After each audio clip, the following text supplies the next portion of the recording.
ओम श्री गुरु बसवलिंगायनमा सर्वांना शरणू शरणार्थी.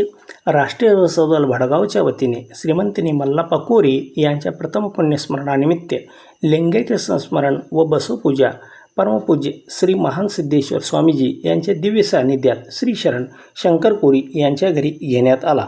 यामध्ये ध्वजारोहण, बसवपूजा, बसवस्तुती, मंत्रपठण, वचनपठण, प्रार्थना, लिंगैक्य पूजा, स्वामीजींचे आशीर्वचन, महामंगल आरती, बसवगीते पुस्तक प्रकाशन व महाप्रसाद असा कार्यक्रम घेण्यात आला. ಬಸವ ಪರಂಪರೆ ಜೊತೆಗೆ ಏನಂತಂದ್ರೆ ಹೋಗ್ತಾ ಇರೋದು ನೋಡಿ ನಮ್ಗೆ ಭಾಳ ಸಂತೋಷ ಆಯ್ತು ಅನ್ನೋಂಥದ್ದು. ಬಡಗಾವದಲ್ಲಿ ಕೂಡ ಈ ಬಸವ ಪರಂಪರೆ ಐತೆ ಅನ್ನೋದು ನಮ್ಗೆ ಗೊತ್ತಿರಲಿಲ್ಲ. ರಾಷ್ಟ್ರೀಯ ಬಸವದಳ ಯಾವಾಗ ಉದಯ ಆಯ್ತಲ್ಲ, ರಾಷ್ಟ್ರೀಯ ಬಸವದಳದಿಂದ ಏನಪ್ಪಾ ಅಂತಂದ್ರೆ ಬಸವಣ್ಣವ್ರ ಉದಯ ಮತ್ತೊಂದ್ಸಲ ಉದಯ ಆಗಿ ಬಂದ್ರು ಅನ್ನುವಂತ ನಮ್ಗೆ ಒಂದು ಅನಿಸ್ತೈತೆ ಅನ್ನುವಂಥದ್ದು. ಯಾಕಂತಂದ್ರೆ ಈ ಜಗತ್ತಿಗೆ ಏನಂತಂದ್ರೆ ಬಸವಾದಿ ಶರಣರು ಏನಂತಂದ್ರೆ ಅದ್ಭುತವಾದಂತ ಸಿದ್ಧಾಂತವನ್ನು ಕೊಟ್ಟರು ಅನ್ನುವಂಥದ್ದು. ಅದ್ಭುತವಾದಂತ ಸಿದ್ಧಾಂತವನ್ನ ಕೊಟ್ಟರು. ಆದ್ರೆ ಎಲ್ಲೋ ಒಂದ್ ಕಡೆ ಏನಂತಂದ್ರೆ ಅದು ಮರೆಮಾಚಿತ್ತು.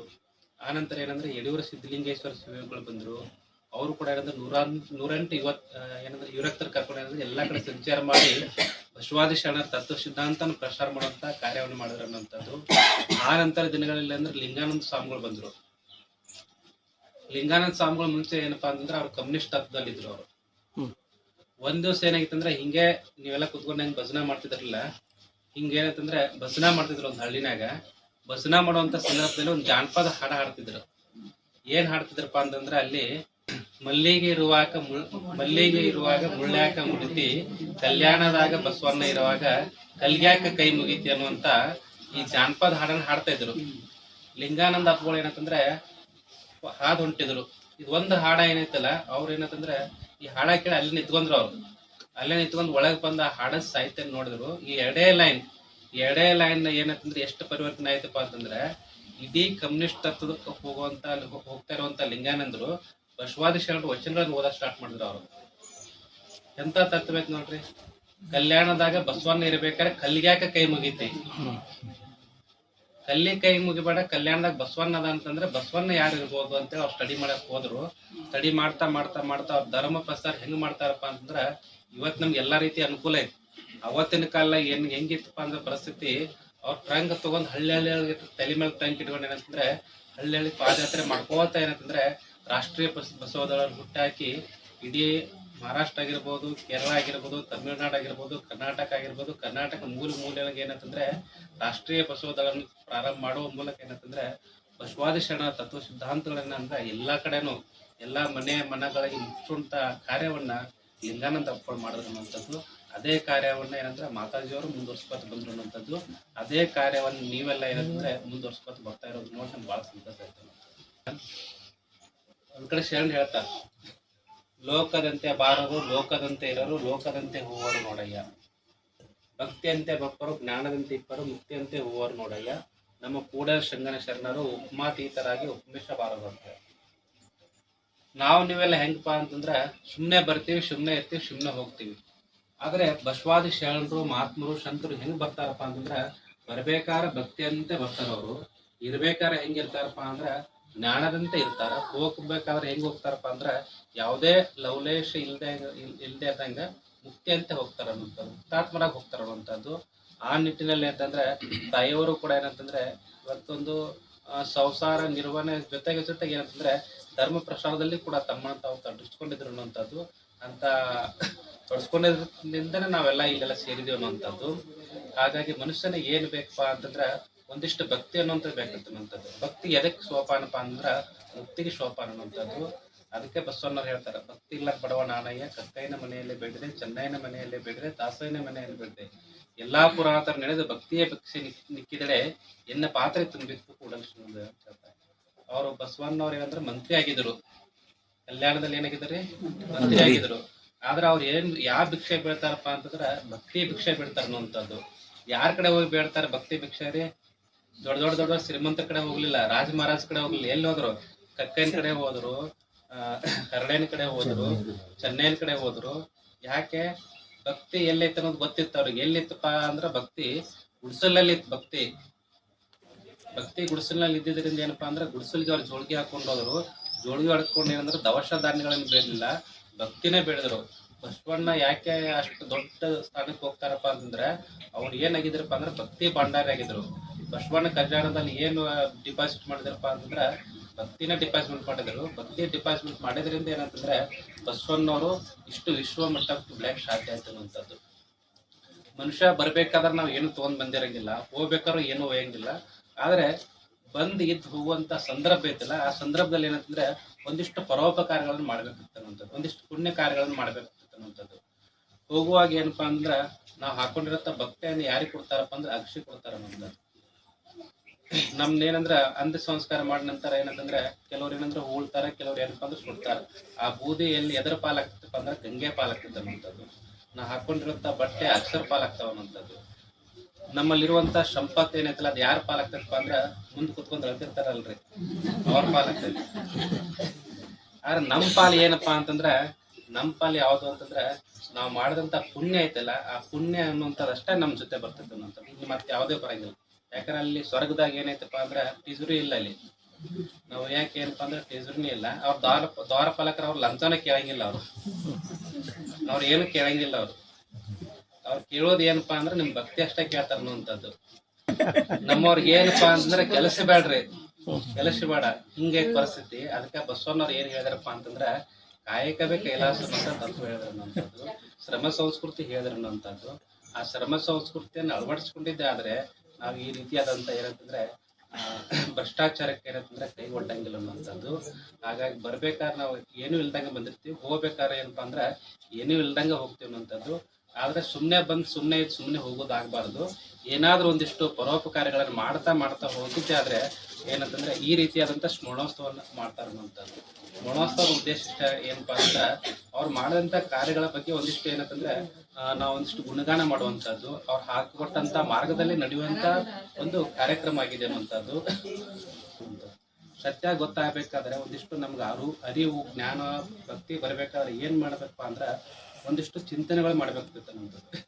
ಈ ರೀತಿ ಚಿಂತನೆಗಳು ಮಾಡಿದಾಗ ನಮ್ಗೊಂದಿಷ್ಟು ಆ ಅರಿವು ಜಾಗೃತಿ ಆಗ್ತೈತೆ ಅನ್ನುವಂಥದ್ದು. ಅರಿವು ಜಾಗೃತಿ ಆಗೋ ನಿಟ್ಟಿನಲ್ಲೇ ಏನಪ್ಪಾ ಅಂದ್ರೆ ಈ ರಾಷ್ಟ್ರೀಯ ಬಸವ ದಳ ಅನ್ನುವಂಥದ್ದು ಹುಟ್ಕೊಂಡಿದ್ದೆ ನಮ್ಮಲ್ಲಿ ಒಂದಿಷ್ಟು ಚಿಂತನೆಯನ್ನು ಮೂಡಿಸೋ ಸಂಬಂಧ. ಒಂದಿಷ್ಟು ವಚನ ಪ್ರಜ್ಞೆ ಅನ್ನುವಂಥದ್ದು ನಮ್ಮಲ್ಲಿ ಜನಮಾನಸದಲ್ಲಿ ಬೆಳೆಯಬೇಕು ಅನ್ನುವಂಥ ಉದ್ದೇಶ ಇಟ್ಕೊಂಡು ರಾಷ್ಟ್ರೀಯ ಬಸವ ದಳ ಹುಟ್ಟುಕೊಂಡಿರುವಂಥದ್ದು. ರಾಷ್ಟ್ರೀಯ ಬಸವ ದಳದವ್ರ ಏನು ವಿಶೇಷವಾದಂಥ ಕಾರ್ಯ ಏನಪ್ಪಾ ಅಂತಂದ್ರೆ ಯಾವುದೇ ಸಮಾರಂಭ ಇದ್ರೂ ಕೂಡ ಏನಂದ್ರೆ ಈ ರೀತಿಯಾದಂಥ ಒಂದು ಪೂಜೆ ಆಗಿರ್ಬೋದು, ಪ್ರಾರ್ಥನೆ ಆಗಿರ್ಬೋದು, ಅನುಭವ ಆಗಿರ್ಬೋದು. ನಮ್ಮ ಧರ್ಮದ ಏನಪ್ಪಾ ಅಂದ್ರೆ ಮೂಲ ಉದ್ದೇಶ ಅರ್ಚನೆ, ಅರ್ಪಣೆ, ಅನುಭವ. ಇವು ಮೂರು ಏನಂತಂದ್ರೆ ಅಲ್ಲಿ ಅಳವಡ್ಬೇಕು. ಅರ್ಚನೆ ಅಂದ್ರೆ ಏನಪ್ಪಾ ಅಂದ್ರೆ ಪೂಜೆ, ಅರ್ಪಣೆ ಅಂದ್ರೆ ಒಂದಿಷ್ಟು ಅರ್ಪಿಸುವಂಥದ್ದು, ಮತ್ತು ಕೊನೆಗೆ ಏನಪ್ಪಾ ಅಂದ್ರೆ ಅನುಭವ ಆಗ್ಬೇಕು.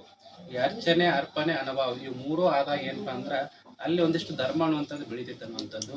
ಧರ್ಮದ ಜೊತೆಗೆ ಏನಪ್ಪಾ ಅಂದ್ರೆ ಸಮಾಜನೂ ಕೂಡ ಬೆಳಿತೈತೆ ಅನ್ನುವಂಥದ್ದು. ಸಮಾಜ ಜೊತೆಗೆ ಏನಪ್ಪಾ ಅಂದ್ರೆ ನಮ್ಮ ತನು ಮನ ಭಾವಗಳು ಕೂಡ ಏನಂದ್ರೆ ಪರಿಶುದ್ಧ ಆಗ್ತಾವ ಅನ್ನುವಂಥದ್ದು. ಇವತ್ತೆಲ್ಲ ನಾವೇನಪ್ಪಾ ಅಂದ್ರೆ ಧಾರಾವಾಹಿ ದಾಸರಾಗಿದ್ದೇವೆ ಅನ್ನುವಂಥದ್ದು. ಸಂಜೆ ಆತ ತಕ್ಷಣ ಏನಪ್ಪಾ ಅಂದ್ರೆ ಧಾರಾವಾಹಿ ಮುಂದೆ ಕುತ್ಕೋತೀವಿ. ಒಂದಿಷ್ಟು ದೂರದರ್ಶನ ಬಂದ ನಂತರ ಏನಾಗೈತಪ್ಪ ಅಂದ್ರೆ ಧರ್ಮ ದರ್ಶನ ಅನ್ನುವಂಥದ್ದು ಅದು ಕಣ್ಮರಿ ಆಗೈತೆ ಅನ್ನುವಂಥದ್ದು. ಆ ಕಣ್ಮರಿ ಆದಂತ ಧರ್ಮ ದರ್ಶನ ಅನ್ನುವಂಥದ್ದನ್ನ ಮತ್ತೆ ನಾವು ದರ್ಶನ ಮಾಡ್ಕೋಬೇಕಾಗಿತ್ತು ಅನ್ನುವಂಥದ್ದು. ದೇವಸ್ಥಾನಕ್ಕೆ ಹೋದ್ರೆ ಏನಪ್ಪಾ ಅಂದ್ರೆ ನೀವು ದೇವ್ರ ದರ್ಶನ ಮಾಡ್ತೀರಿ. ಆದ್ರೆ ದೇವ್ರ ದರ್ಶನದ ಜೊತೆ ಏನಪ್ಪಾ ಅಂದ್ರೆ ನಮ್ಮ ಸ್ವರೂಪ ದರ್ಶನ ಆಗ್ಬೇಕು. ಸ್ವರೂಪ ದರ್ಶನ, ಅರ್ಚನೆ, ಅರ್ಪಣೆ, ಅನುಭವದಲ್ಲಿ ಏನಪ್ಪಾ ಅಂದ್ರೆ ನಮ್ಮ ಸ್ವರೂಪ ದರ್ಶನ ಆಗ್ತೈತೆ ಅನ್ನುವಂಥದ್ದು. 17ನೇ ಶತಮಾನದಲ್ಲಿ ಬಸವಾದಿಶರಣರು ಏನ್ ಮಾಡ್ತಿದ್ರಪ್ಪ ಅಂತಂದ್ರ ಬರೀ ಸುಮ್ಮನೆ ದರ್ಶನ ಮಾಡ್ತಿದ್ರು, ಪ್ರದರ್ಶನ ಮಾಡೋದಲ್ಲ. ಪ್ರದರ್ಶನ ಮಾಡೋದು ಬಹಳ ಸುಲಭ. 108 ಸುತ್ತ ಹಾಕೋದು, ದೇವಸ್ಥಾನ ಸುತ್ತ ಹಾಕೋದು ಬಹಳ ಸುಲಭ. ಅದಕ್ಕೇನ ದೈಹಿಕ ಶ್ರಮ ಸ್ವಲ್ಪ ಗಟ್ಟಿ ಇದ್ರೆ ಸಾಕು. ಕೈಯ ಕಾಲ ಗಟ್ಟಿ ಇದ್ರೆ 108 1000 ಸಲ ಸುತ್ತ ಹಾಕ್ಬೋದು. ಆದ್ರೆ 1000 ಸಲ ಸುತ್ತ ಹಾಕಿದಾಗ ಕೂಡ ಏನಂದ್ರೆ ಸ್ವರೂಪ ದರ್ಶನ ಆಗ್ತದೆ ಅಂತ ಹೇಳಕ್ಕಾಗಿಲ್ಲ.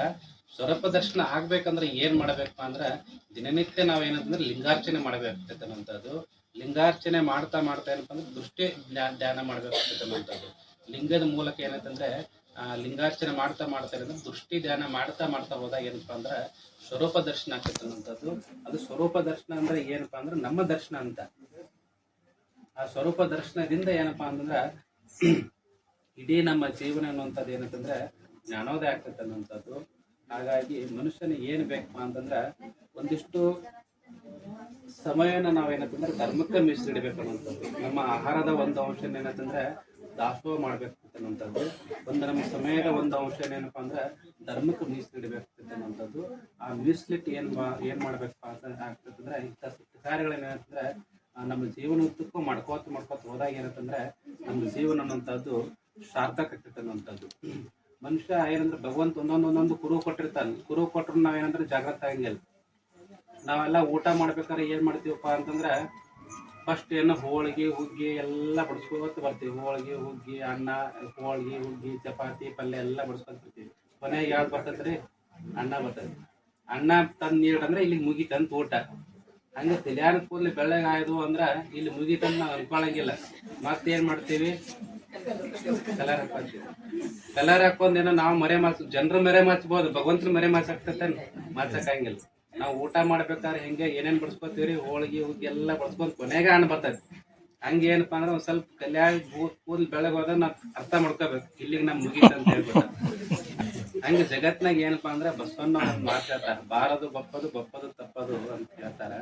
ಇಲ್ಲಿ ಬಂದ ಅದು ಬರ್ಬೇಕಾಗಿತ್ತಂದ್ರೆ ಹೆಂಗೋ ಬರ್ತೈತಲ್ಲ, ಬರಬಾರ್ದು ಅನ್ನೋದ್ರೆ ಯಾವುದೋ ಬರಂಗಿಲ್ಲ ಅನ್ನೋಂಥದ್ದು.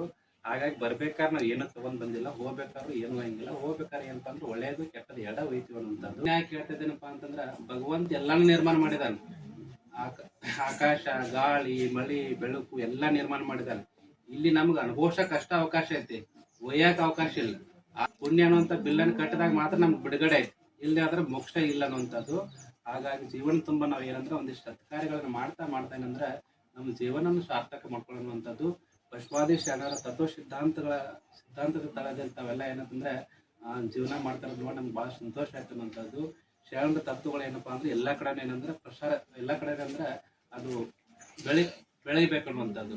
ಆ ಶರಣ ತತ್ವದಲ್ಲಿ ಏನಂತಂದ್ರೆ ನಮ್ಮನ್ನ ನಾವು ಅರಿಯುವಂತ ಒಂದು ಶಕ್ತಿ ಐತೆ ಅನ್ನುವಂಥದ್ದು. ನಮ್ಮನ್ನ ನಾವೇನಂತಂದ್ರೆ ಇದಕ್ಕೆ ಭಾಳ ಖರ್ಚೇನಿಲ್ರಿ. ಬಸವಾದಿ ಶರಣರ ತತ್ವಕ್ಕೆ ಏನಪ್ಪಾ ಅಂದ್ರೆ ಭಾಳ ಖರ್ಚೇನಿಲ್ಲ. ಬಟ್ ಏನ್ ಹೇಳ್ತಾರಪ್ಪ ಅಂದ್ರೆ ಶರಣರು ಏನ್ ಹೇಳ್ತಾರಂತಂದ್ರೆ ಕೂಡಲ ಸಂಗಮ ದೇವನ ಮರ್ಯಾದೆ ಪೂಜಿಸು ಅಂತ ಹೇಳ್ತಾರೆ. ಅವ್ರ ಮರ್ಯಾದೆ ಏನಪ್ಪಾ ಅಂದ್ರೆ ಒಂದಿಷ್ಟು ನಾಮಸ್ಮರಣೆ ಮಾಡೋದ್ರ ಮುಗಿತು. ಬಸವ ಅಂದ್ರೆ ಸಾಕು, ಎಲ್ಲ ಏನಪ್ಪಾ ಅಂದ್ರೆ ನೀವೆಲ್ಲಿದ್ದೀರಿ ಅಲ್ಲೇ ಬರ್ತೈತೆ ಅನ್ನೋಂಥದ್ದು. ಬಸವ ಎಲ್ಲದನಪ್ಪ ಅಂದ್ರೆ ನೀವು ಎಲ್ಲಿ ಭಕ್ತಿಯಿಂದ ಏನಂತಂದ್ರೆ ಬಸವ ಅಂತೀರಿ, ಅಲ್ಲೇ ಬಸವ ಅದ ಅನ್ನುವಂಥದ್ದು.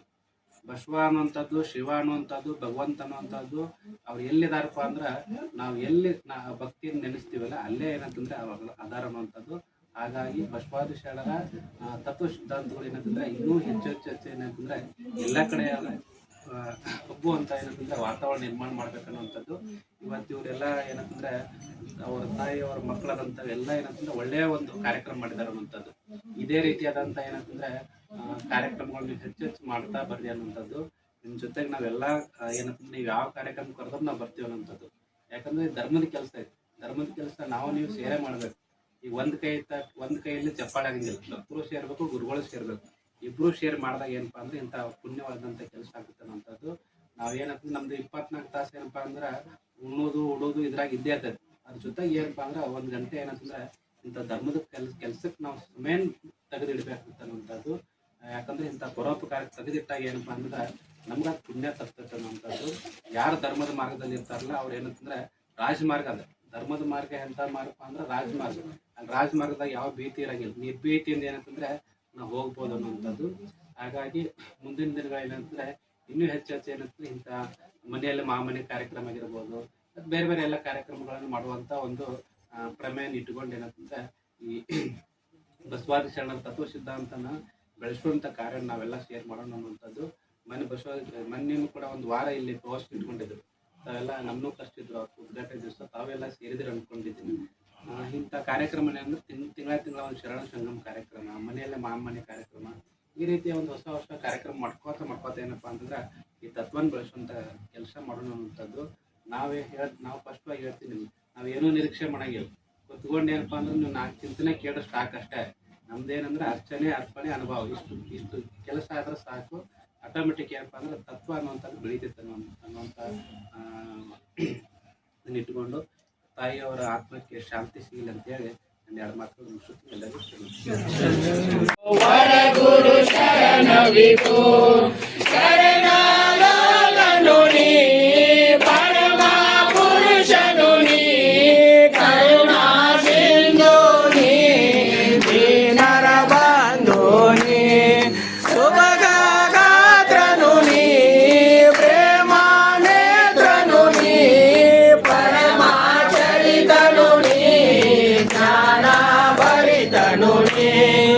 ಓಂ ಗುರು ಬಸವ ಪ್ರಭು गुरु शरण विभो आश्रित जन संरक्षक आश्रित जन